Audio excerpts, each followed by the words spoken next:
పోదాం పోదాం. ఇదిగోండి సార్, ఇన్ని చెట్టు దాటుకు దండిగా ఉన్నాయి కదా. ఇదిగోండి సార్, మీకు నాటుకాయలు, హైబ్రిడ్ కాయలు, ఇవి విత్తనాలు, ఇవి హై లెంత్. నమస్తే. ప్రస్తుతం మనం రావివెంకటంపల్లి గ్రామం, అనంతపురం జిల్లా, తాడిపత్రి మండలంలో ఉన్నాం. రైతు ఆల్రెడీ మీకు సత్యనారాయణ గారు బాగా పరిచయమే. ఈసారి వచ్చేసి ప్రస్తుతం ఈ మిశ్రమ పంటలు అయితే సాగు చేస్తున్నారు సత్యనారాయణ గారు. గతంలో మనం మునగ ఇతర పంటలు అయితే చూడడం జరిగింది. ఈసారి అయితే వాటర్ యాపిల్ అయితే ప్రస్తుతం కోత దశలో ఉంది. ప్రకృతి వ్యవసాయంలో చేస్తున్నారు ఈయన. మరి వాటర్ యాపిల్ సాగు ఎలా ఉంది, సాగు వివరాలు, మార్కెటింగ్ అన్ని ఆయన మాటలు అనుకుందాం. నమస్కారం అండి సత్యనారాయణ. నమస్కారం సార్. సత్యనారాయణ గారు, ప్రస్తుతం మీకున్న అడవిలో ఇవైతే వాటర్ యాపిల్ అయితే ప్రస్తుతం కోత దశలో ఉంది. మరి ఈ వాటర్ యాపిల్ సాగు వివరాలు, ఎన్ని మొక్కలు పెట్టారు, ఎంత డిస్టెన్స్లో పెట్టారు, దీనికి చీడపీడలు ఏమొస్తాయి, అన్నీ మీ మాటల్లోనే. ఈ మొక్కలు అంటు విధానంలో కొని తెచ్చాను సార్. ఎక్కడి నుంచి తెచ్చారు సార్? కడియం నుంచి తీసుకొచ్చాను సార్. ఇక్కడ నాటిన తర్వాత 3వ సంవత్సరం ఆఖరిలో నాకు కాయలు వచ్చినాయి సార్. పోయిన నెల మునగ కాపు కటింగ్ అయిపోయి ఆగిపోయాను, ఆపేసాను సార్. విత్తనానికి వదిలాను. ఇప్పుడు వాటర్ యాపిల్ మొదలైంది సార్. ఇది ఖర్జూర పంటలో, మునగ పంటలో అంతర్ పంటగా ఏర్పాటు చేసినందుకు తూర్పు పడమర 10-10కి పెట్టాను సార్. ఉత్తర దక్షిణంలో 24 అడుగుల దూరంలో ఇంకొక చెట్టు ఉంటుంది సార్. ఈ లెక్కన ఎన్ని మొక్కలు ఉన్నాయి? 300 మొక్కలు ఉన్నాయి సార్. నాకు ఒక ఎకరానికి 100 మొక్కలు పెట్టవచ్చు సార్. 20 అడుగులు వేయడం కానీ, 15కి 15 కానీ, 20కి 20 కానీ పెట్టుకోవచ్చు దీన్ని. కానీ నావి అన్నీ అంతర పంటల మధ్యలో భాగంగా ఉత్తర దక్షిణం 24 అడుగుల దూరము, తూర్పు పడమర 10 అడుగుల దూరము ఏర్పాటు చేసుకున్నాం సార్. ఇవి ఎరుపు రకం సార్. అంటే దీంట్లో రకాలు కూడా ఉన్నాయా? గ్రీన్ ఉంది, లైట్ రోజ్ ఉంది, పింక్ ఉంది, వైట్ ఉంది. ఇది రెడ్ రకం, డార్క్ రెడ్. అయితే నాటిన 3వ సంవత్సరం నుంచి కాయలకు వస్తుంది. ఎన్ని ఏళ్ళు వస్తుంది? అంటే పంట కాలం ఎంత? 30-35 సంవత్సరాలు, 40 సంవత్సరాల వరకు కూడా వస్తుంది. మనం ప్రూనింగ్ చేసి, దీని చర్మం చాలా సెన్సిటివ్గా ఉంటుంది సార్. ఇట్లా అనగానే ఇలాంటి గాయం అయిపోతుంది, స్కిన్ పైన తోలు లేచిపోతుంది. అవును సార్, ఇది సెన్సిటివ్. అందువల్ల వృక్షాల్లాగా కాకోకుండా గుబురు పొదల్లాగా దీన్ని పెంచుకోవాలి. ఇంతకు మించి ఇంకా పోకూడదు. దీన్ని కూడా నేను మరో సంవత్సరానికి పైన 4 అడుగుల లెంత్ కట్ చేసి కింద పడేస్తాను సార్. ఇది గుబురుగా కావాలి. ఇది 4వ కోత సార్. 4వ కోత. పంట వయసు ఎంత ఇప్పుడు? పంట 4 సంవత్సరాలు నిండింది. 4.5 సంవత్సర కాలం అయింది. ఎన్ని కోతలు వస్తాయి సంవత్సరానికి? 2 కోతలు వస్తాయి సార్. 3వ సంవత్సరం 2 కోతలు వచ్చింది, 4వ సంవత్సరం 2 కోతలు వచ్చింది. ఇది 5వ సంవత్సరం జరుగుతోంది. మొదటి కోత సార్. 5వ సంవత్సరం పడినాక ఇది మొదటి కోత. మరి సత్యనారాయణ గారు, దీనికి ఇంకా మీరు ఎటువంటి జాగ్రత్తలు అయితే తీసుకుంటున్నారు? చాలా అంటే ఇంతకుముందు వీడియోలో చెప్పడం జరిగింది, మీరు ప్రకృతి వ్యవసాయం చేస్తున్నాను. దీనికి మెయింటెనెన్స్ అంటే వాటర్ లెవెల్స్ పూత పిందె దశల్లో ఎక్కువగా మెయింటైన్ చేయాలి. మిగిలిన రోజుల్లో అంత భారీగా ఏం అవసరం రాదు సార్. మరి సంవత్సరానికి 2 కోతలు వస్తాయని చెప్పారు, 2 కాపులు. ఎప్పుడెప్పుడు వస్తాయి? జూన్ జూలైలలో ఒకసారి పూతకు వస్తుంది. అక్టోబర్ కంతా కోతలు దిగుతాయి సార్. ఈ నవంబర్ డిసెంబర్లో మొదలైన పూతలు ఇప్పటి వరకు వస్తాయి సార్ మాకు. నవంబర్ డిసెంబర్లో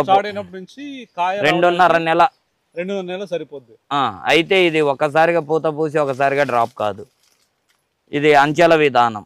ఒకసారి పూత పూసింది, అవన్నీ కాయలు అయిపోయే లోపల సెకండ్ స్టేజ్, థర్డ్ స్టేజ్ కాయలు కూడా వస్తాయి. ఈడే ఉన్నాయి చూడండి.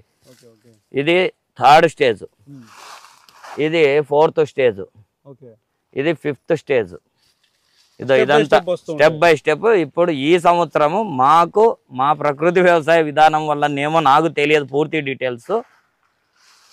స్పెషల్ ఆఫర్ 5వ పూత కూడా ఇప్పుడు మళ్ళీ పూత దశలో ఉంది పొలం. అంటే ప్రూనింగ్ కాకనే ఇంకా ప్రూనింగ్ అంట, అది కాయ ఎప్పుడు ఆగుతుందో తెలియని పరిస్థితి. కంటిన్యూస్ గా 5వ కోతగా వస్తుంది. మరి దీనికి 3 తగుళ్ళు అంటాం మామూలుగా, ఇది 5వ తగులుకి వచ్చింది. ఇంకా మరి దీనికి ఎటువంటి చీడలు వస్తుంటాయి? ఒకటి నల్లి, ఒకటి రసం పీల్చే పురుగులది ఒక నల్లి వస్తుంది. తర్వాత వచ్చేసి పచ్చపురుగు కొద్దిగా వస్తుంది. ఆకుల పరంగా ఇవి రోగాలు. కాయపరంగా నల్లి పండు ఈగ ఇవి రెండు మాత్రం వస్తాయి. మరి ఏం కషాయాలు కొడుతుంది? నేను కొట్టేది పుల్ల మజ్జిగ, ఇంగువ, మట్టి ద్రావణము, అవి రెండే. ఇంకా ఎక్కువ ఏ అవసరం లేదు. జీవామృతము, పుల్ల మజ్జిగ, ఇంగువ, మట్టి, వేప నూనె, డీకంపోజరు ఇలాంటివి. ఇంకా వేరే ఏమంటూ మేము అదే పనిగా చేసేదంటూ ఉండదండి. అది కూడా దీనికి తీవ్రమైన స్థాయిలో రాదు. ఇది లేత దశగా ఉన్నప్పుడు 20, 30, 50 కేజీల వరకు ఇస్తూ వచ్చింది. ఈ 4వ సంవత్సరం వచ్చేసరికి 100, 120 కిలోల వరకు వచ్చింది సార్. యావరేజ్ 300 చెట్లను ప్రతి ఒక్క చెట్టుకు లెక్కేసుకుంటే 4 ఎకరాల విస్తీర్ణంలో 300 చెట్లు ఉన్నాయి. అవును సార్. ఎంత దిగుబడి వస్తుంది చెట్టుకి యావరేజ్ గా? తక్కువగా మాట్లాడుకున్నాం, ఎందుకంటే కొంతమంది ఏదో బోగస్ అంటున్నారు, డప్పా అంటున్నారు. అవన్నీ వాళ్ళు స్వయంగా వచ్చి తమ కళ్ళారా, తమకున్న కళ్ళారా తామే చూస్తేనా నిజం నమ్ముతారు, అది వేరే విషయం. ఇప్పుడు నాకు 300 చెట్లకు ఒక చెట్టుకు 2వ సంవత్సరము 60-70 కేజీల దాకా వచ్చింది. ఇప్పుడు సంవత్సరానికి 2 కాపులు. ఇది 5వ సంవత్సరం, ఇది 4వ కాపు నాకు.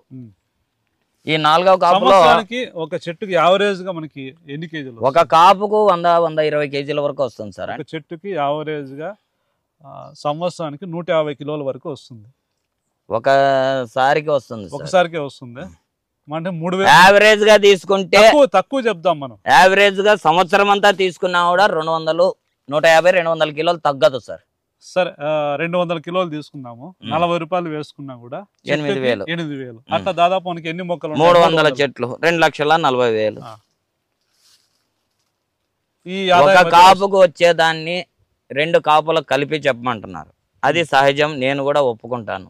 ఎందుకంటే ఒక్కొక్కసారి మార్కెట్ ఉంటుంది, ఒక్కొక్కసారి ఉండదు, ఒక్కొక్కసారి కాపు దిగుబడి రావచ్చు, రాకపోవచ్చు, వాతావరణం సహకరించవచ్చు, సహకరించకపోవచ్చు.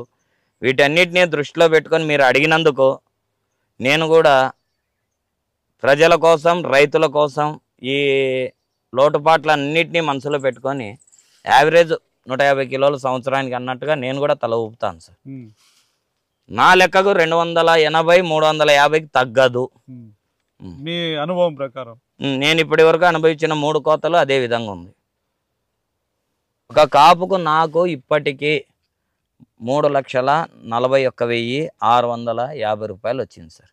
ఒక కాపు అంటే ఇయర్ కంత? ఈ సంవత్సరం ఇంకా నెక్స్ట్ ఇంకో కాపు ఉంది, ఇంకా ఉన్నాయి కాయలు. మీరు కావాలంటే ఇప్పుడు ఒక 10 నిమిషాలు పర్మిషన్ ఇస్తే ఇంటి నుంచి చిటీలు తెప్పిస్తా. Satya garu, Pawan market, Prasad market, Ramesh market, Vadivelu market, Ayyan market, తర్వాత వేలుపిల్లై మార్కెట్. మద్రాసులో 6 అంగళ్ళకు పోతున్నాయి. మెడ్రాస్ కూడా పంపిస్తున్నారు. మెడ్రాస్కు నాకు ఎక్కువగా పోతున్నాయి. ఈరోజు 10 బాక్సులు దింపిన, నిన్న 25 బాక్సులు దింపిన, మొన్న 12 దింపిన. వాళ్ళు ఎంత ఆర్డర్ ఇస్తే అంత. హైదరాబాద్ వాళ్ళు ఆర్డర్ ఇస్తే హైదరాబాద్ కొలత. నిన్న 25 అడిగారు హైదరాబాద్ వాళ్ళు, 25 పంపించాను. ఇప్పుడు మద్రాసు వాళ్ళు 12 అడిగారు, 12 పంపిస్తున్నా. ఇప్పుడు నాకు మార్కెటింగ్ గురించి వీళ్ళు హైరాణ పడుతున్నారు. మద్రాస్ మార్కెట్, బెంగళూరు మార్కెట్, దేశ విదేశీ రకాలన్నీ అమ్మకం జరిపే మార్కెట్లు. అందువల్ల నాకు ఎటువంటి సమస్య కాలేదు. నా సరుకు అక్కడ పూర్తిగా అమ్మడబోతోంది. ఈ ఆర్గానిక్ ప్రియులు పర్సనల్గా 5 కేజీలు 10 కేజీలు ఆర్డర్లు పెడుతున్నారు. అవి బస్సుల ద్వారా, రైళ్ల ద్వారా పంపిస్తున్నారు. నాయి పూనా వరకు పోయినాయి, బెంగళూరు వరకు పోయినాయి, మైసూరు వరకు పోయినాయి. నా తాడిపత్రి నుంచి, నేనుంటున్న తాడిపత్రి నుంచి బస్సులు, రైళ్లు ఎక్కడెక్కడికి అవైలబుల్ ఉంటే అక్కడికంతా పంపిస్తాను. 5 కిలోలు, 10 కిలోలు, 15 కిలోలు ఇట్లా ఆర్డర్లు వస్తున్నాయి. విన్నపం చేయొచ్చా సార్? చాలామంది చూసిన రైతులు కావచ్చు, ఈ వీడియో వ్యవసాయ ప్రియులు కావచ్చు, ఈ వీడియోలను బోగస్ అని, ఇంత దిగుబడి రాదని, ఇంత ఆధికాలు ఉండవని, ఇది ఎవరినో మభ్యపెట్టడానికి, మోసం చేయడానికి అని అంటున్నారు. నేను చేస్తున్నది ప్రకృతి వ్యవసాయం. దీంట్లో బహు అంచెల ప్రధానము అని ఉంటుంది.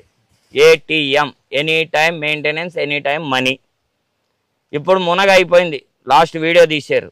ఆ తర్వాత ఇప్పుడు వాటర్ యాపిల్ ఉంది. ఇది అయిపోగానే సీతాఫలము నిమ్మకాయల సైజులో ఉంది. నాగుల చవితికి దాని మార్కెటింగ్ అవుతుంది. నాకు ఖర్జూరము గోళికాయల సైజులో ఉంది. ఖర్జూర తర్వాత ఇంకేమున్నాయి? ఖర్జూర వచ్చేసరికి నాకు రామఫలం, లక్ష్మణ ఫలం పూత, ఇప్పుడు చిగురు పూత ఉన్నాయి. ఖర్జూరం అయిపోయేసరికి ఆగస్టు, అక్టోబరు. మరి నవంబర్ డిసెంబర్లో నాకు రాంపొలం లక్ష్మణ్ పొలం ఉన్నాయి. ఏవో ఒకటి వస్తూ ఉంటాయి. అప్పటికి మళ్ళీ ఇదే వస్తుంది.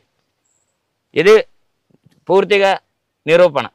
సత్యనారాయణ గారు, మరి వాటర్ యాపిల్ సాగు దాని వివరాలు చాలా వివరంగా తెలియజేశారు. నమస్కారం.